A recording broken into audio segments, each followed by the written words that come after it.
remember, your claim is like putting your reader into the roller coaster seat. My claim is that Chris should not get a smartphone. Giving my evidence or proof is like putting one of those seatbelt straps onto your reader. According to research published in the Journal of Behavior Addiction, excessive smartphone use is associated with several mental health concerns such as anxiety, depression, stress, and low self-esteem.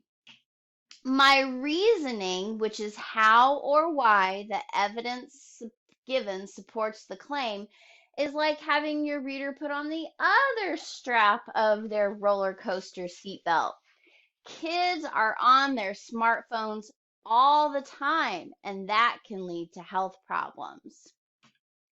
What happens if I miss one of those pieces?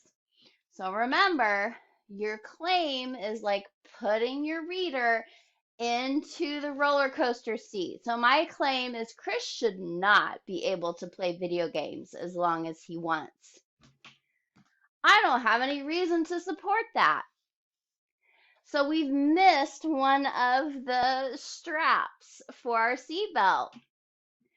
And my reasoning is just because I said so. So we've given him one of those seatbelt straps.